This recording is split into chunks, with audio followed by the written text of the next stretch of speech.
The grass is always greener. Bill woke with a start. It was always the same following a long sleep-in over the weekend. Once the sun had risen, on Monday morning they would expect him to move on. He had slept under the archway of Critchley's bank for more years than most of the staff had worked in the building. Bill would turn up every evening at around 7 o'clock to claim his spot. Not that anyone else would have dared to occupy his pitch after all these years. Over the past decade he had seen them come and go, some with hearts of gold, some silver, and some bronze. Most of the bronze ones were only interested in the other kind of gold. He had sussed out which was which, and not just by the way they treated him. He glanced up at the clock above the door. 10 to 6. Young Kevin would appear through that door at any moment and ask if he would be kind enough to move on. Good lad, Kevin often slipped him a bob or two, which must have been a sacrifice, what with another baby on the way. He certainly wouldn't have been treated with the same consideration by most of the posher ones who came in later. Bill allowed himself a moment to dream. He would have liked to have Kevin's job, dressed in that heavy, warm coat and peak hat. He would still have been on the street, but with a real job and regular pay. Some people had all the luck. All Kevin had to do was say, "Good morning, sir. Hope you had a pleasant weekend." Didn't even have to hold the door open, since they'd made it automatic. But Bill wasn't complaining. It hadn't been too bad a weekend. It didn't rain, and nowadays the police never tried to move him on. Not since he'd spotted that IRA man parking his van outside the bank all those years ago. That was his army training. He'd managed to get hold of a copy of Friday's Financial Times and Saturday's Daily Mail. The Financial Times reminded him that he should have invested in internet companies and kept out of clothes manufacturers, because their stocks were dropping rapidly following the slowdown in high street sales. He was probably the only person attached to the bank who read the Financial Times from cover to cover, and certainly the only one who then used it as a blanket. He'd picked up the mail from the bin at the back of the building. Amazing what some of those yuppies dropped in that bin. He'd had everything from a Rolex watch to a packet of condoms. Not that he had any use for either. There were quite enough clocks in the city without needing another one. And as for the condoms, not much point in those since he'd left the army. He had sold the watch and given the condoms to Vince, who worked the Bank of America pitch. Vince was always bragging about his latest conquests, which seemed a little unlikely given his circumstances. Bill had decided to call his bluff and give him the condoms as a Christmas present. The lights were being switched on all over the building, and when Bill glanced through the plate glass window, he spotted Kevin putting on his coat. Time to gather up his belongings and move on. He didn't want to get Kevin into any trouble, on account of the fact he hoped the lad would soon be getting the promotion he deserved.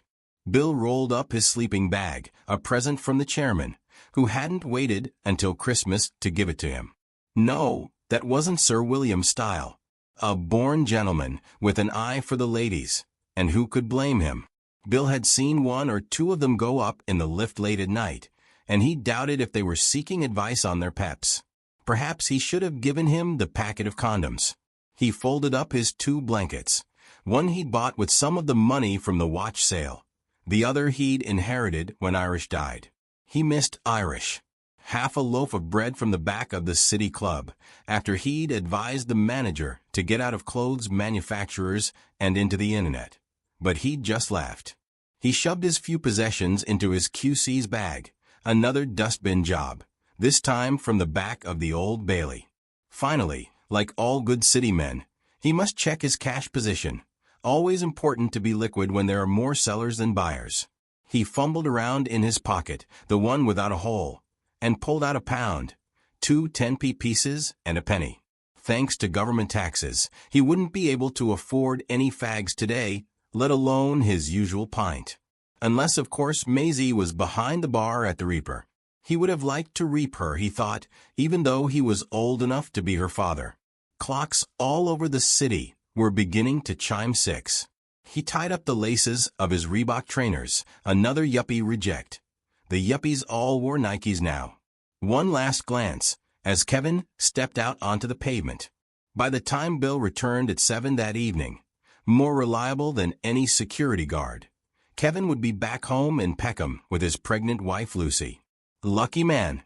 Kevin watched as Bill shuffled away, disappearing among the early morning workers. He was good like that, Bill.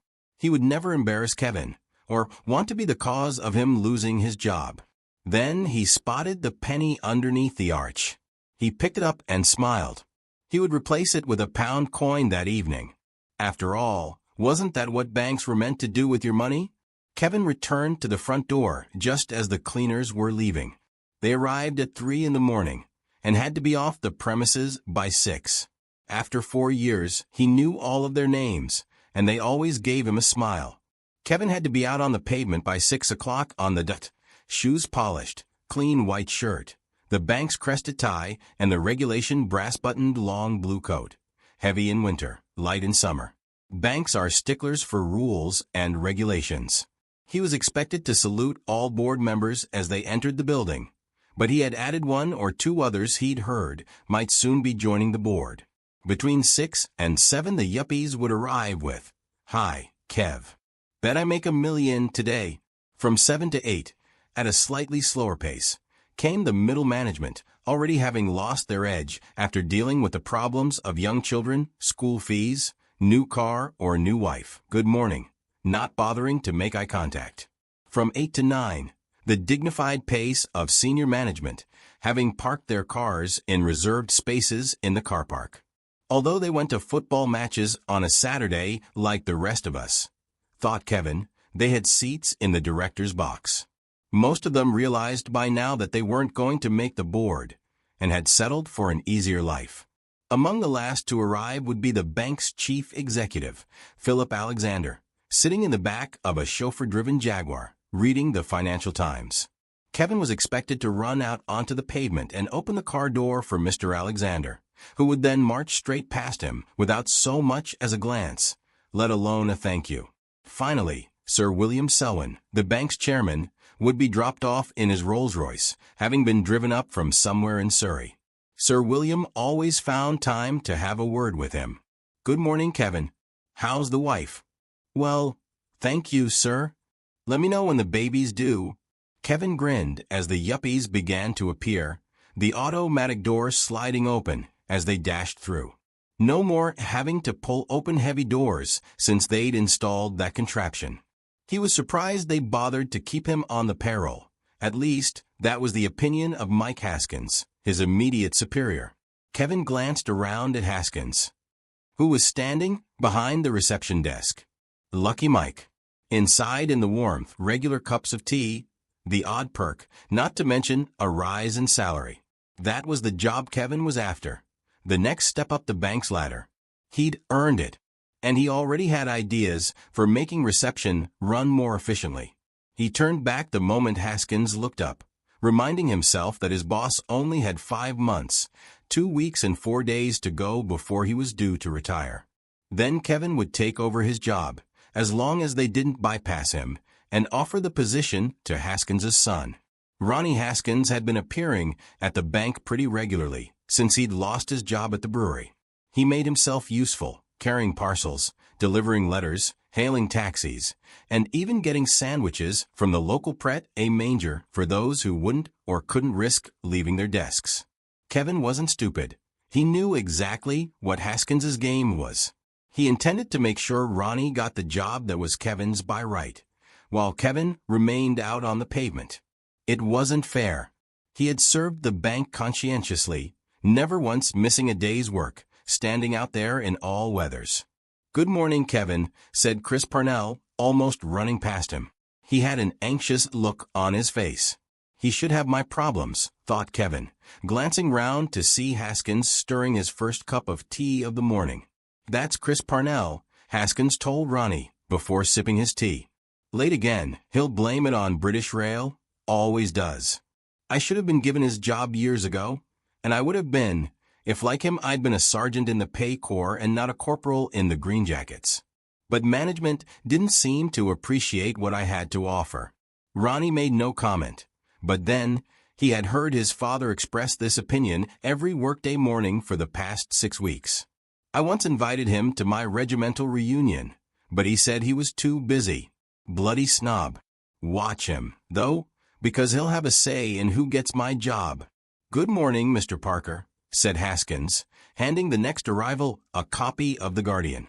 Tells you a lot about a man what paper he reads, Haskins said to Ronnie as Roger Parker disappeared into the lift. Now, you take young Kevin out there. He reads The Sun, and that's all you need to know about him. Which is another reason I wouldn't be surprised if he doesn't get the promotion he's after. He winked at his son. I, on the other hand, read the Express, always have done, always will do. Good morning, Mr. Tudor Jones, said Haskins, as he passed a copy of the Telegraph to the bank's chief administrator. He didn't speak again until the lift doors had closed. Important time for Mr. Tudor Jones, Haskins informed his son. If he doesn't get promoted to the board this year, my bet is he'll be marking time until he retires. I sometimes look at these jokers and think I could do their jobs. After all, it wasn't my fault my old man was a brickie, and I didn't get the chance to go to the local grammar school. Otherwise, I might have ended up on the 6th or 7th floor, with a desk of my own and a secretary. Good morning, Mr. Alexander, said Haskins as the bank's chief executive walked past him without acknowledging his salutation. Don't have to hand him a paper. Miss Franklin, his secretary, picks the lot up for him long before he arrives. Now he wants to be chairman. If he gets the job, there'll be a lot of changes round here, that's for sure. He looked across at his son. You been booking in all those names the way I taught you? Sure have, Dad. Mr. Parnell, 7.47. Mr. Parker, 8.09. Mr. Tudor Jones, 8.11. Mr. Alexander, 8.23. Well done, son. You're learning fast. He poured himself another cup of tea and took a sip. Too hot, so he went on talking. Our next job is to deal with the mail, which, like Mr. Parnell, is late. So I suggest. Haskins quickly hid his cup of tea below the counter and ran across the foyer. He jabbed the up button and prayed that one of the lifts would return to the ground floor before the chairman entered the building. The doors slid open with seconds to spare. Good morning, Sir William. I hope you had a pleasant weekend. Yes, thank you, Haskins, said the chairman as the doors closed. Haskins blocked the way so that no one could join Sir William in the lift, and he would have an uninterrupted journey to the 14th floor. Haskins ambled back to the reception desk to find his son sorting out the morning mail.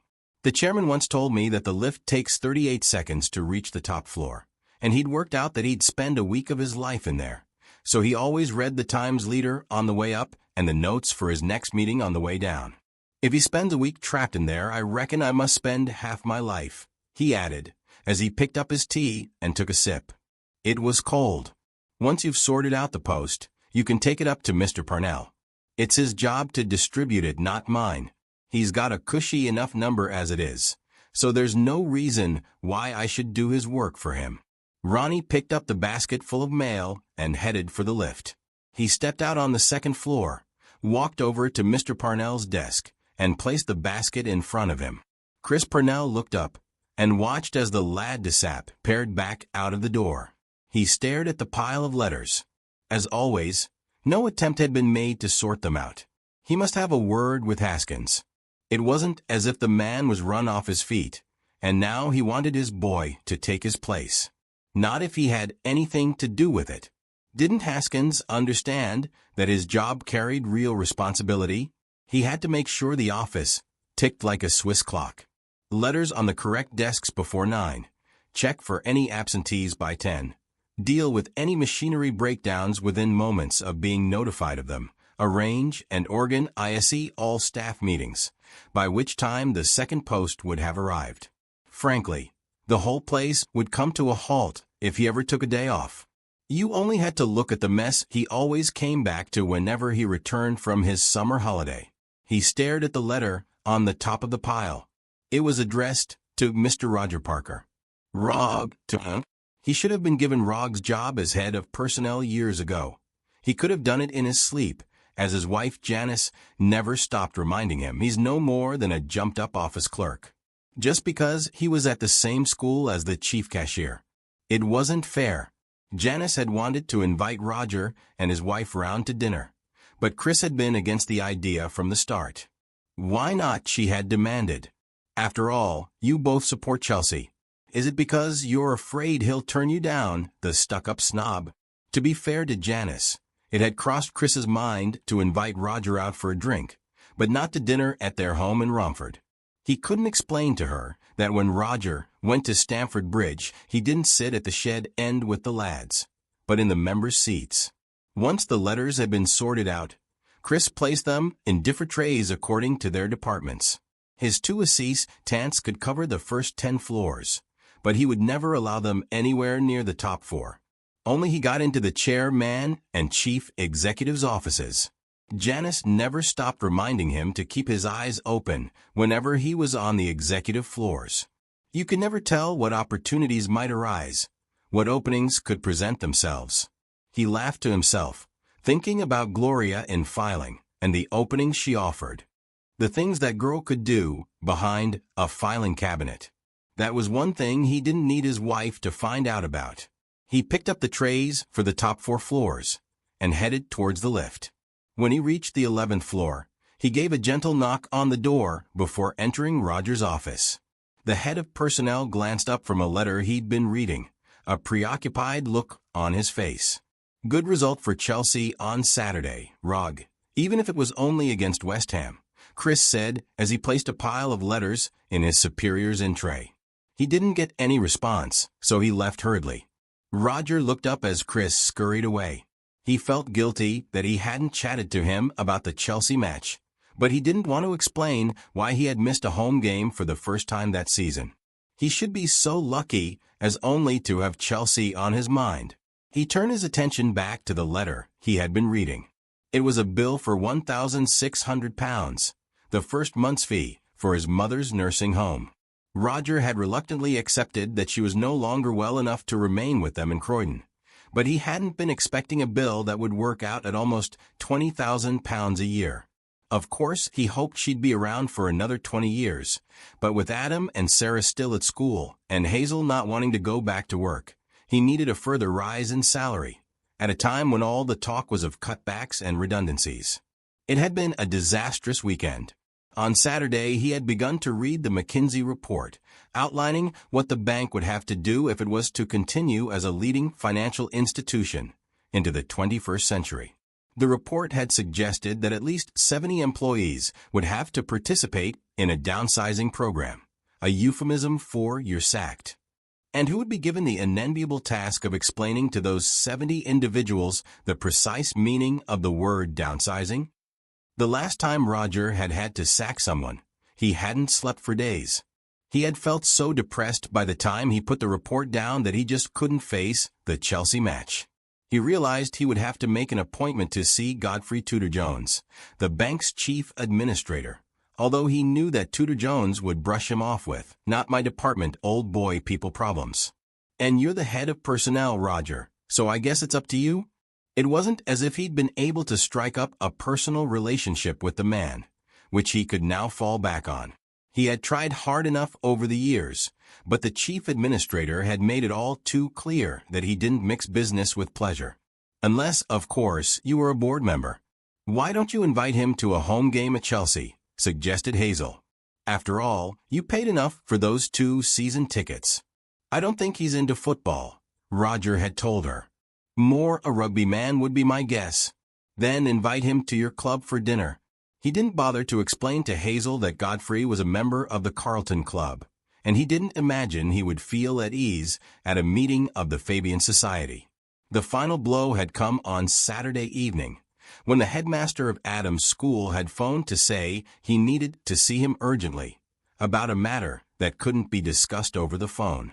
He had driven there on the Sunday morning, apprehensive about what it could possibly be that couldn't be discussed over the phone. He knew that Adam needed to buckle down and work a lot harder if he was to have a chance of being offered a place at any university, but the headmaster told him that his son had been caught smoking marijuana, and that the school rules on that particular subject couldn't be clearer: immediate expulsion and a full report to the local police the following day.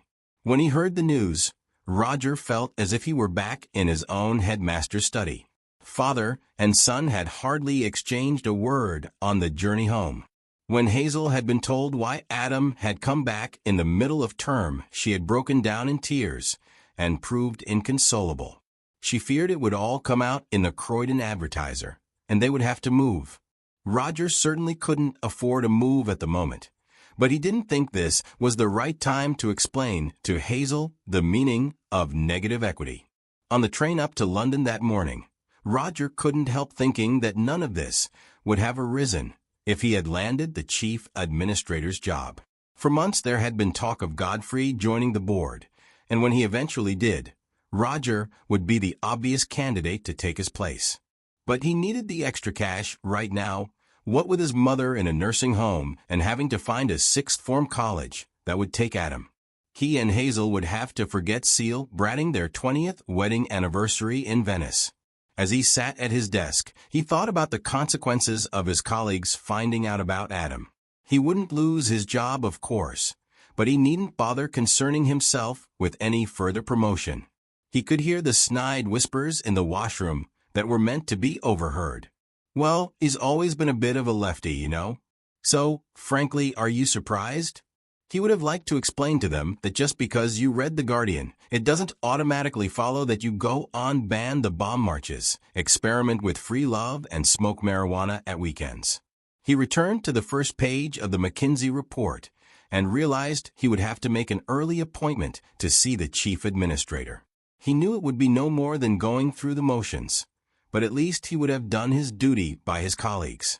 He dialed an internal number, and Godfrey Tudor-Jones's secretary picked up the phone. "The chief administrator's office," said Pamela, sounding as if she had a cold. "It's Roger. I need to see Godfrey fairly urgently. It's about the McKinsey report." "He has appointments most of the day," said Pamela, "but I could fit you in at 4.15 for 15 minutes. Then I'll be with you at 4.15. Pamela replaced the phone and made a note in her boss's diary. "Who was that?" asked Godfrey. "Roger Parker. He says he has a problem and needs to see you urgently. I fitted him in at 4.15. He doesn't know what a problem is," thought Godfrey, continuing to sift through his letters to see if any had confidential written on them.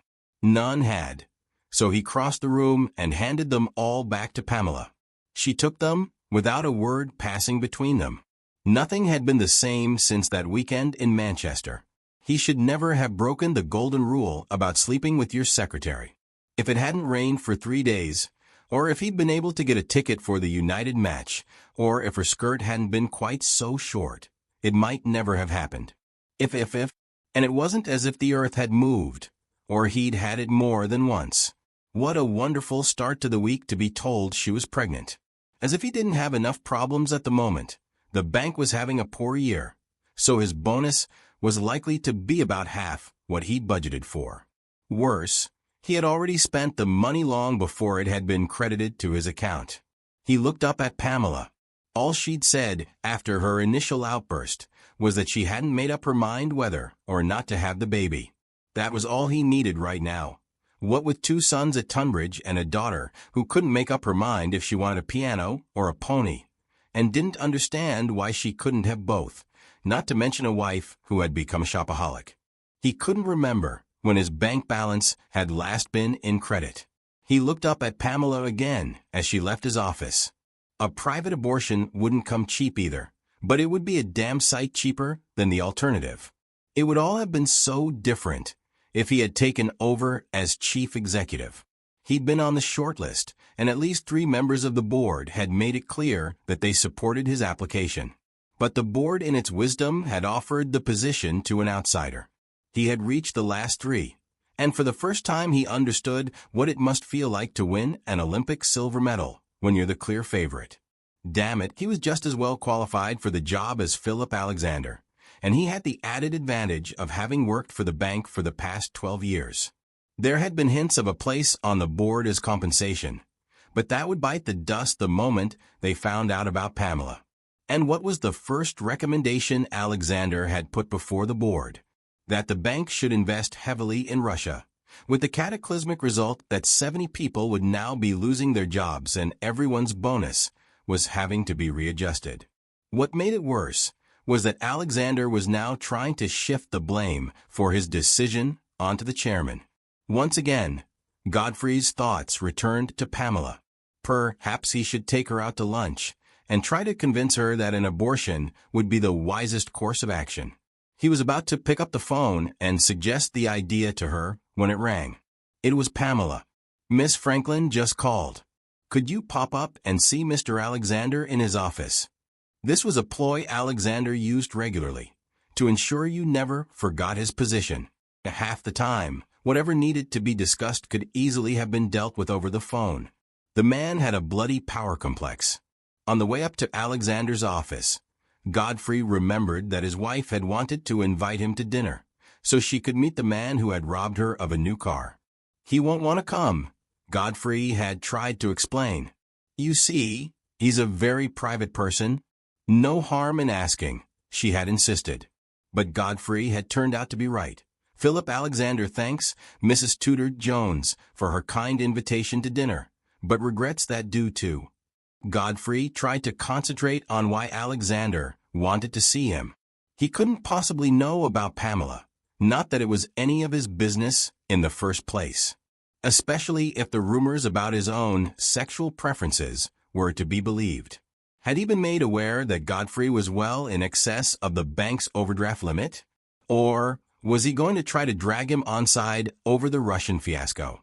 Godfrey could feel the palms of his hands sweating as he knocked on the door. "Come in," said a deep voice. Godfrey entered to be greeted by the chief executive's secretary, Miss Franklin, who had joined him from Morgan's. She didn't speak, just nodded in the direction of her boss's office. He knocked for a second time, and when he heard come, he entered the chief executive's office. Alexander looked up from his desk. "Have you read the McKinsey report?" he asked. "No, good morning, Godfrey." "No, did you have a pleasant weekend?" "Just have you read the McKinsey report?" "Yes, I have," replied Godfrey, who hadn't done much more than speed read through it, checking the paragraph headings and then studying in more detail the sections that would directly affect him. On top of everything else, he didn't need to be one of those who were about to be made redundant. The bottom line is that we can make savings of $3 million a year. It will mean having to sack up to 70 of the staff and having most of the bonuses. I need you to give me a written assessment on how we go about it, which departments can afford to shed staff, and which personnel we would risk losing if we have their bonuses. Can you have that ready for me in time for tomorrow's board meeting? The bastard's about to pass the buck again, thought Godfrey. And he doesn't seem to care if he passes it up or down as long as he survives. Wants to present the board with a fait accompli on the back of my recommendations. No way. Have you got anything on at the moment that might be described as priority? No, nothing that can't wait, Godfrey replied. He didn't think he'd mention his problem with Pamela, or the fact that his wife would be livid if he failed to turn up for the school play that evening, in which their younger son was playing an angel. Frankly, it wouldn't have mattered if he were playing Jesus. Godfrey would still have to be up all night preparing his report for the board. Good.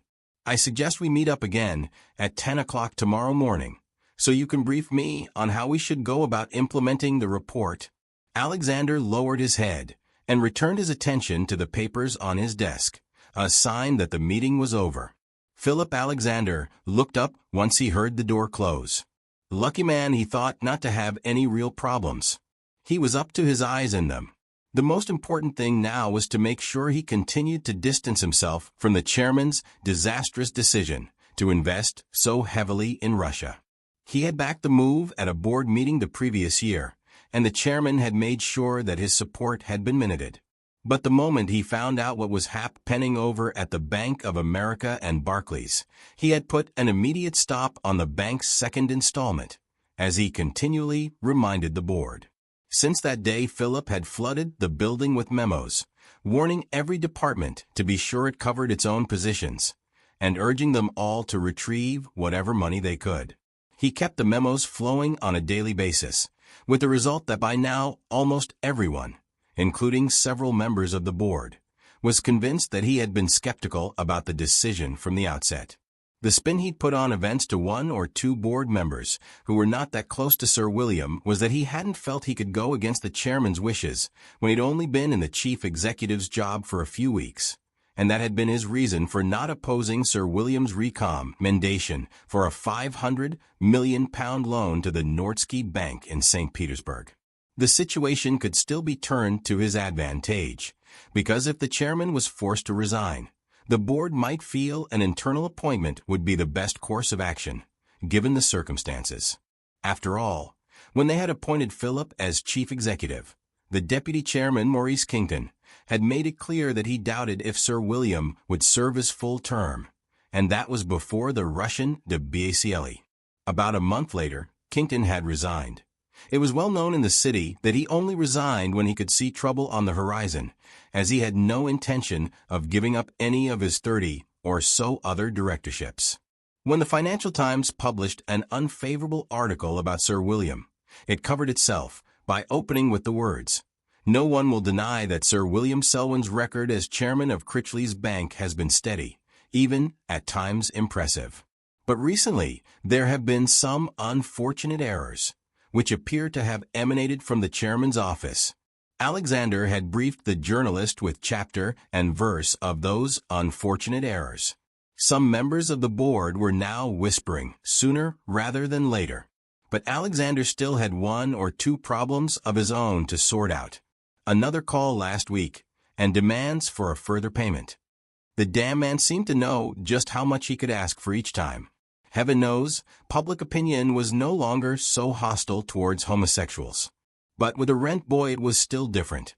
Somehow the press could make it sound far worse than a heterosexual man paying a prostitute. And how the hell was he to know the boy was underage at the time? In any case, the law had changed since then, not that the tabloids would allow that to influence them.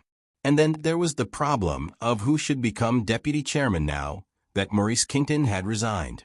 Securing the right replacement would be crucial for him, because that person would be presiding when the board came to appoint the next chairman.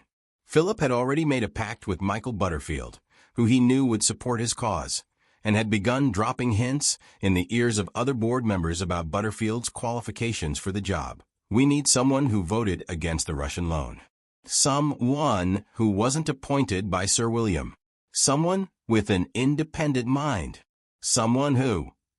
He knew the message was getting through, because one or two directors had already dropped into his office and suggested that Butterfield was the obvious candidate for the job. Philip was happy to fall in with their sage opinion, and now it had all come to a head, because a decision would have to be made at tomorrow's board meeting. If Butterfield was appointed deputy chairman, everything else would fall neatly into place. The phone on his desk rang. He picked it up and shouted, "I said no calls, Allison." "It's Julian Burr again, Mr. Alexander." "Put him through," said Alexander quietly. "Good morning, Phil. Just thought I'd call in and wish you all the best for tomorrow's board meeting. How the hell did you know about that?" "Oh, Phil, surely you must realize that not everyone at the bank is heterosexual." The voice paused. "And one of them in particular doesn't love you anymore. What do you want, Julian?" "For you to be chairman, of course." "What do you want?" repeated Alexander, his voice rising with every word. "I thought a little break in the sun while you're moving up a floor. Nice, Monte Carlo, perhaps a week or two in St. Tropez. And how much do you imagine that would cost?" Alexander asked. "Oh, I would have thought 10,000 would comfortably cover my expenses." "Far too comfortably," said Alexander. "I don't think so," said Julian. "Try not to forget that I know exactly how much you're worth, and that's without the rise in salary you can expect once you become chairman. Let's face it, Phil, it's far less than the news of the world would be willing to offer me for an exclusive. I can see the headline now. Rent Boy's Night with Chairman of Family Bank. That's criminal," said Alexander. "No. As I was underage at the time, I think you'll find it's you who's the criminal." "You can go too far, you know," said Alexander. "Not while you have ambitions to go even further," said Julian with a laugh. "I'll need a few days." I can't wait that long. I want to catch the early flight to Nice tomorrow. Be sure that the money has been transferred to my account before you go into the board meeting at 11. There's a good chap. Don't forget it was you who taught me about electronic transfers. The phone went dead, then rang again immediately. Who is it this time? Snapped Alexander.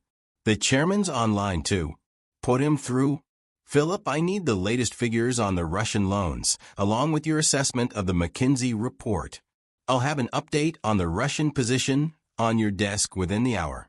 As for the McKinsey report, I'm broadly in agreement with its recommendations, but I've asked Godfrey Tudor-Jones to let me have a written opinion on how we should go about implementing it. I intend to present his report at tomorrow's board meeting. I hope that's satisfactory, Chairman. I doubt it. I have a feeling that by tomorrow it will be too late, the chairman said without explanation, before replacing the phone. Sir William knew it didn't help that the latest Russian losses had exceeded £500 million. And now the McKinsey report had arrived on every director's desk, recommending that 70 jobs, perhaps even more, should be shed in order to make a saving of around £3 million a year. When would management consultants begin to understand that human beings were involved, not just numbers on a balance sheet, among them 70 loyal members of staff, some of whom had served the bank for more than 20 years? There wasn't a mention of the Russian loan in the McKinsey report because it wasn't part of their brief, but the timing couldn't have been worse. And in banking, timing is everything. Philip Alexander's words to the board were indelibly fixed in Sir William's memory. We mustn't allow our rivals to take advantage of such a one-off windfall. If Critchley's is to remain a player on the international stage, we have to move quickly while there's still a profit to be made. The short-term gains could be enormous, Alexander had assured the board, whereas in truth the opposite had turned out to be the case. And within moments of things falling apart, the little shit had begun digging himself out of the Russian hole, while dropping his chairman right into it. He'd been on holiday at the time, and Alexander had phoned him at his hotel in Marrakesh to tell him that he had everything under control, and there was no need for him to rush home. When he did eventually return, he found that Alexander had already filled in the hole, leaving him at the bottom of it. After reading the article in the Financial Times, Sir William knew his days as chairman were numbered.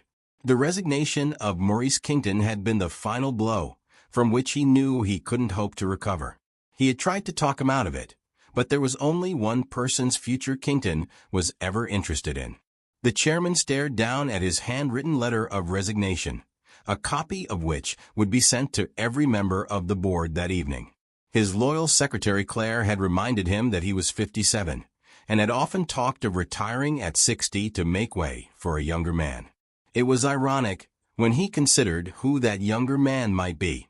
True, he was 57, but the last chairman hadn't retired until he was 70, and that was what the board and the shareholders would remember.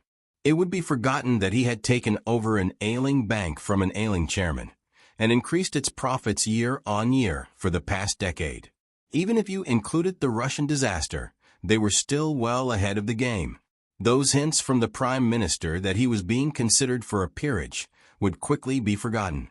The dozen or so directorships that are nothing more than routine for the retiring chairman of a major bank would suddenly evaporate, along with the invitations to Buckhouse, the Guildhall, and the Centre Court at Wimbledon, the one official outing his wife always enjoyed. He had told Catherine over dinner the night before that he was going to resign. She had put down her knife and fork, folded her napkin, and said, "Thank God for that. Now it won't be necessary to go on with this sham of a marriage any longer. I shall wait for a decent interval, of course, before I file for divorce." She had risen from her place and left the room without uttering another word. Until then, he'd had no idea that Catherine felt so strongly. He'd assumed she was aware that there had been other women, although none of his affairs had been all that serious. He thought they had reached an understanding, an accommodation. After all, so many married couples of their age did. After dinner he had traveled up to London and spent the night at his club. He unscrewed the top of his fountain pen and signed the 12 letters. He had left them on his desk all day, in the hope that before the close of business, some miracle would occur which would make it possible for him to shred them. But in truth he knew that was never likely. When he finally took the letters through to his secretary, she had already typed the recipients' names on the 12 envelopes. He smiled at Claire, the best secretary he'd ever had. "Goodbye, Claire," he said, giving her a kiss on the cheek. "Goodbye, Sir William," she replied, biting her lip. He returned to his office, picked up his empty briefcase and a copy of the Times. Tomorrow he would be the lead story in the business section. He wasn't quite well enough known to make the front page. He looked around the chairman's office once again before leaving it for the last time. He closed the door quietly behind him and walked slowly down the corridor to the lift. He pressed the button and waited. The doors opened, and he stepped inside, grateful that the lift was empty and that it didn't stop on its journey to the ground floor. He walked out into the foyer and glanced towards the reception desk. Haskins would have gone home long ago. As the plate glass door slid open, he thought about Kevin sitting at home in Peckham with his pregnant wife. He would have liked to have wished him luck for the job on the reception desk. At least that wouldn't be affected by the McKinsey report. As he stepped out onto the pavement, something caught his eye. He turned to see an old tramp settling down for the night in the far corner underneath the arch. Bill touched his forehead in a mock salute. "Good evening, Chairman," he said with a grin. "Good evening, Bill," Sir William replied, smiling back at him. If only they could change places, Sir William thought, as he turned and walked towards his waiting car.